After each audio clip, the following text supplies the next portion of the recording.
আসসালামু আলাইকুম। সম্মানিত দর্শক শ্রোতা সবাইকে শুভেচ্ছা।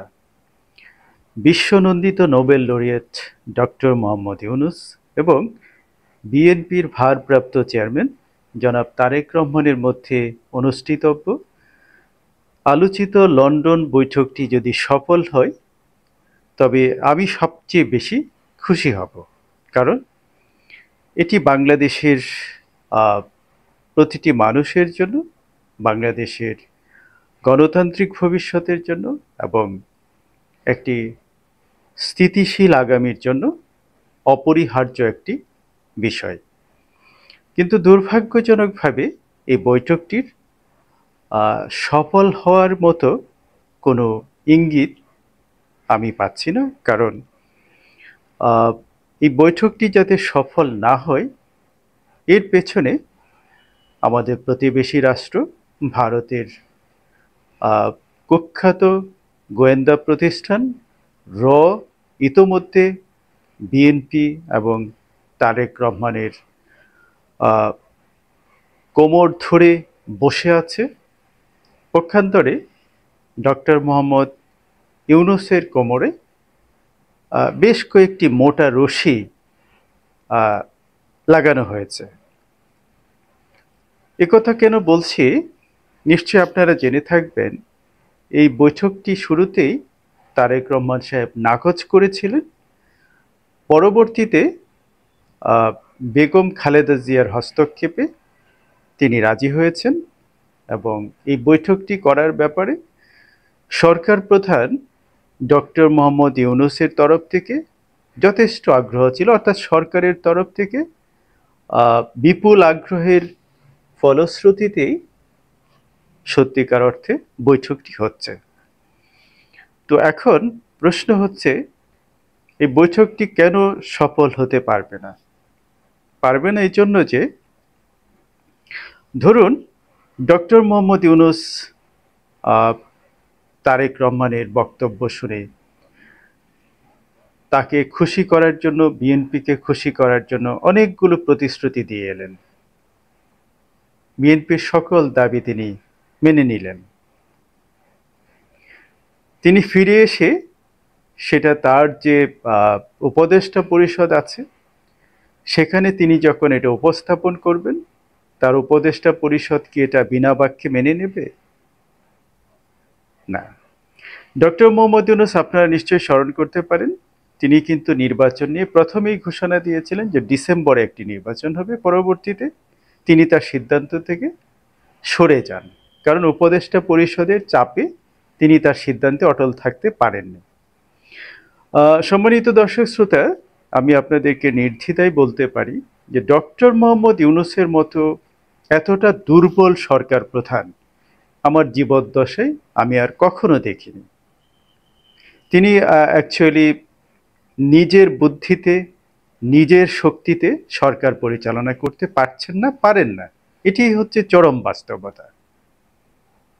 কারণ তার কোমরে অনেকগুলো রশি বাঁধা, এর আগেও আমি বলেছি, যে যখন যেদিক থেকে টান দেন ডক্টর মোহাম্মদ ইউনূস সেদিকেই হেলে পড়েন। ইতিমধ্যে এটা প্রমাণিত। তো ফলে আমি মনে করি লন্ডন বৈঠকের যে বিষয়বস্তু, নির্বাচন সংস্কার এবং জুলাই চার্টার, এর সঙ্গে বিচারের বিষয়টিও আছে। নির্বাচন বাদে বাকি যে বিষয়গুলো, অর্থাৎ জুলাই চার্টার এবং বিচার, এসব বিষয়ে চূড়ান্ত সিদ্ধান্তে উপনীত হওয়ার সুযোগ বা শক্তি ডক্টর ইউনূসের আছে বলে আমি মনে করি না। তারেক রহমানের নাকচ করে দেওয়ার পর বৈঠকটিতে বেগম খালেদা জিয়ার হস্তক্ষেপের বিষয়টি যখন সামনে আসলো, কখন আসলো? স্থায়ী কমিটির বৈঠকের পরপরই। লক্ষ্য করুন, বিএনপির স্থায়ী কমিটিতে যদি রয়ের প্রতিনিধি না থাকে বা রয়ের কোনো এজেন্ট না থেকে থাকে, তাহলে এই খবরটি বৈঠকের পরপরই স্বল্পতম সময়ের মধ্যে যেসব মিডিয়া প্রকাশ করেছে তারা কিন্তু বিএনপি বিরোধী মিডিয়া হিসেবে পরিচিত, ফেসিবাদের দোসর মিডিয়া হিসেবে পরিচিত, যে মিডিয়াগুলো অতীতে বিএনপি তথা জিয়া পরিবারের চরিত্র হনন করেছে, নানাভাবে ভিত্তিহীন খবর রটিয়েছে, তারাই কিন্তু এই খবরটি প্রকাশ করেছে। এখানেই কিন্তু লুকিয়ে আছে সেই ষড়যন্ত্রের বীজ।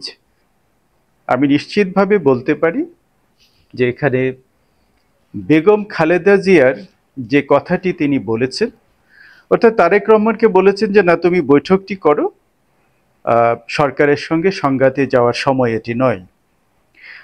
বেগম খালেদা জিয়া বাংলাদেশের গণতন্ত্রের প্রতীক, অবিসংবাদিত নেত্রী। ওনার গণতান্ত্রিক এবং রাজনৈতিক প্রজ্ঞা নিয়ে আমার ন্যূনতম সন্দেহ নেই, আমার এই দুঃসাহসও নেই। ওনার প্রতি আমার পূর্ণ শ্রদ্ধা আছে এবং বেগম খালেদা জিয়ার মতো একজন নেত্রী তিনি জীবিত আছেন, একই সঙ্গে তিনি তারেক রহমান সাহেবের মা। তো ফলে তিনি তারেক রহমান সাহেবকে নির্দেশনা দিবেন, ফোন করবেন, কথা বলবেন, যে কোনো বিষয়ে সিদ্ধান্ত দিতে পারেন, এটা তার পূর্ণ এখতিয়ার আছে। তো সেই তারেক রহমান খালেদা জিয়ার কোনো কথা বা পরামর্শ ফেলবেন না, এটাই খুব স্বাভাবিক, এতটাই অনুগত সন্তান তিনি। কিন্তু প্রশ্ন হচ্ছে, রাজনীতিতে আভ্যন্তরীণ এই বিষয়গুলো এত সহসা গণমাধ্যমে কেন আসবে? কারণ ধরুন ফাইনালি যদি এই বৈঠকটি ব্যর্থ হয়, এবং আমি নিশ্চিত যে বৈঠকটি ব্যর্থ হবে, ফলপ্রসূ হওয়ার কোনো সম্ভাবনা আমি দেখছি না, কেননা এর পেছনে বড় ধরনের ষড়যন্ত্র আছে, সে কথা বলছি। তার আগে আমি যেটা বলছিলাম যে তাহলে এই বৈঠকের ব্যর্থতার সম্পূর্ণ দায়ভার স্বাভাবিকভাবেই খালেদা জিয়ার মতো একজন নেত্রীকে বহন করতে হবে অনেকাংশে, যেহেতু তারেক রহমান বিষয়টি নাকচ করেছিলেন এবং মা তথা সাবেক প্রধানমন্ত্রী বেগম খালেদা জিয়ার পরামর্শে তিনি বৈঠকটি করতে রাজি হয়েছেন। এখন এই বৈঠকটির সফলতা ব্যর্থতা যাই হোক, এই সংবাদটি যদি বৈঠকের পরে প্রকাশ পেত, তাহলে বরং খালেদা জিয়া এবং তারেক রহমানের দুজনেরই ভাবমর্যাদা অক্ষুণ্ণ থাকত এবং এটিই হতো ন্যায়সঙ্গত স্বাভাবিক ঘটনা। কিন্তু সংবাদটি এত দ্রুত প্রকাশ পেল যে এটি বৈঠক শেষ হওয়ার কয়েক ঘন্টার মধ্যে সংবাদটি বেশ ফলাও করে কয়েকটি মিডিয়ায় প্রকাশ করেছে। অর্থাৎ এর মধ্য দিয়ে এটাই প্রমাণ হলো যে তারেক রহমান অনেক ক্ষেত্রে সিদ্ধান্ত নিতে অপারগ, তিনি মায়ের পরামর্শ নেন, এই বিষয়টা সামনে আনা হয়েছে এবং ভবিষ্যতে এই বিষয়টা নিয়ে রাজনীতি হতে পারে বলে আমি মনে করছি। অন্যদিকে নিশ্চয়ই প্রধান উপদেষ্টার সঙ্গে বৈঠক হবে, তার এসএসএফ আছে, এখানে তারেক রহমান সাহেবকে নিশ্চয়ই একটা মিনিমাম সিকিউরিটি ক্লিয়ারেন্স নিয়েই যেতে হবে। পক্ষান্তরে ডক্টর ইউনূসের কিন্তু কোনো সিকিউরিটির ইস্যু নাই, যেহেতু তিনি প্রধান উপদেষ্টা, আর যেহেতু বলা হচ্ছে যে এটা 1-to-1 বৈঠক হবে, ফলে আমি আশঙ্কা করছি যে তারেক রহমানের বক্তব্যটি রেকর্ড হতে পারে এবং এখানে অনেকটা ষড়যন্ত্রমূলকভাবে তার বক্তব্য বা এই দুজনের কথোপকথন ভবিষ্যতে প্রকাশ হতে পারে জনসমক্ষে। যেমনটি খালেদা হাসিনার, আপনারা জানেন 14 সালের নির্বাচনের আগে এই দুই নেত্রীর মধ্যে অনুষ্ঠিত টেলি সংলাপটি প্রকাশ করা হয়েছিল খালেদাকে না জানিয়ে। এই ধরনের একটি সম্ভাবনাও আমি উড়িয়ে দিচ্ছি না, এটা হতে পারে, যথেষ্ট সম্ভাবনা আছে। এবং এটা জুলাই চার্টার তথা প্রোক্লেমেশন, ঘোষণাপত্র প্রকাশকে কেন্দ্র করে তার এই বক্তব্য জনসমক্ষে নিয়ে আসা হতে পারে। এই ব্যাপারে তারেক রহমান সাহেবকে যথেষ্ট সতর্ক হতে হবে, সতর্ক থাকতে হবে। এবং আমি মনে করি বৈঠকটি 1-to-1 হওয়ার বদলে এটা একটা আনুষ্ঠানিক বৈঠক হতে পারে, তার পক্ষেও 2-4 জন উপদেষ্টা বা নেতা থাকতে পারে, সরকারের তরফ থেকেও থাকতে পারে, কারণ গোপন বৈঠকের তো কিছু নাই, এখানে গোপনীয় কোনো ইস্যু তো নেই। কেন গোপনে কথা হতে হবে? দুজনের মধ্যে কেন আলোচনা হতে হবে? এটা কি বাংলাদেশ নিয়ে কি কোনো ষড়যন্ত্রের কোনো বিষয় আছে নাকি? আর একটি গণতান্ত্রিক দেশে জাতীয়তাবাদী শক্তির প্রধান নেতা হিসেবে আমি মনে করি তারেক রহমানের এই আহ্বান জানানো উচিত যে না, ওয়ান টু ওয়ান বৈঠক আমি করব না, এখানে একটা দ্বিপক্ষীয় বৈঠক হবে, সেখানে আরো সঙ্গে লোকজন থাকবে। তাহলে পরে অন্তত এই ষড়যন্ত্র থেকে তারেক রহমান বেঁচে যেতে পারে বলে আমি মনে করি। অন্যথায় এই ধরনের একটা ফাঁদে বিএনপি তথা তারেক রহমানকে বন্দী করা হতে পারে, যেটার মাধ্যমে ভবিষ্যতে বড় ধরনের ক্ষতির সম্ভাবনা আছে বিএনপি এবং তারেক রহমানের নেতৃত্বের। আরেকটা বিষয় আপনাদেরকে আমি স্মরণ করিয়ে দিতে চাই। সম্প্রতি জাতিসংঘের আবাসিক সমন্বয়ক গোয়েন লুইস যে কথা বলেছেন যে তারা বাংলাদেশের সংস্কার কার্যক্রমকে এগিয়ে নেওয়ার জন্য সহসাই ঢাকায় অফিস খুলছেন এবং অন্তর্ভুক্তিমূলক নির্বাচন প্রশ্নে তিনি যে কথা বলেছেন, ভয়ঙ্কর কথা বলেছেন। কি বলেছেন? যে কোনো দল নিষিদ্ধ হলেও সমস্যা নেই, সংস্কার অন্তর্ভুক্তিমূলক নির্বাচন হলো জনগণের অংশগ্রহণ, অবাধে ভোট দেয়া। তো তারা তাদের মতো করে অংশগ্রহণমূলক নির্বাচনের ব্যাখ্যা দিয়ে দিলেন।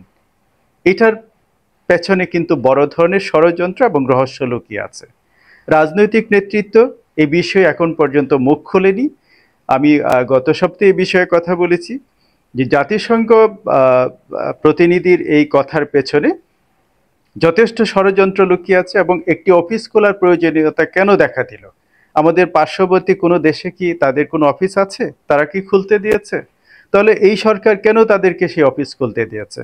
এ বিষয়ে ইসলামী দল, বিশেষ করে হেফাজতে ইসলাম, যথেষ্ট তীব্র প্রতিবাদ করেছিল, বিবৃতি দিয়েছিল। তারাও কার্যত এখন মুখে কুলু পেটে বসে আছে, তারাও নীরব ভূমিকা পালন করছে। অন্যদিকে তারা কিন্তু অফিস খোলার বিষয়ে যথেষ্ট দূর এগিয়ে গেছে বলেই আমার কাছে তথ্য আছে। আমি মনে করি রাজনৈতিক নেতৃত্ব সমস্বরে এটার প্রতিবাদ করা উচিত, কারণ বাংলাদেশে মানবাধিকার অফিস খোলার মতো কোনো পরিস্থিতির উদ্ভব ঘটেনি। এটা পেছনে বড় ধরনের ষড়যন্ত্র আছে। অন্যদিকে ডক্টর আসিফ নজরুল সম্প্রতি একটি মিডিয়ায় দেওয়া সাক্ষাৎকারে এই কথা বলেছিলেন যে ডক্টর মোহাম্মদ ইউনূস হলেন সারা দুনিয়া ভেজে খাওয়া মানুষ। পক্ষান্তরে ডক্টর মোহাম্মদ ইউনূস নিজেই ডিসি সম্মেলনে বলেছিলেন যে আমি হলাম বড় মাঠের খেলোয়াড়। তো স্বঘোষিতই বড় মাঠের খেলোয়াড়ের সঙ্গে খেলতে হলে বিএনপিকে কিন্তু যথেষ্ট সতর্কতার সঙ্গে এবং যথেষ্ট সচেতনতার সঙ্গে খেলতে হবে। আরও লক্ষ্য করতে পারেন তিনি সম্প্রতি জাপানের টোকিওতে বলেছিলেন একটি মাত্র দল ছাড়া আর কেউই নির্বাচন দাবি করছে না। কখন বলেছিলেন? যখন তারেক রহমান সাহেব মাত্র দুদিন আগে বলেছিলেন যে ডিসেম্বরে নির্বাচন হতে হবে। তো এরকম একটি প্রেক্ষাপটে ডক্টর মোহাম্মদ ইউনূস কার্যত বিএনপি তথা গণতান্ত্রিক শক্তিকে চ্যালেঞ্জ করেছিলেন এবং পরবর্তীতে যে পরিস্থিতির উদ্ভব ঘটেছে এটাকে ট্যাকেল দেওয়ার জন্যই আমি মনে করি তিনি লন্ডন ফাঁদের ব্যবস্থা করেছেন। সম্মানিত দর্শক শ্রোতা, প্রশ্ন তুলুন, প্রশ্ন করুন সকল অন্যায়ের বিরুদ্ধে। আল্লাহ হাফেজ।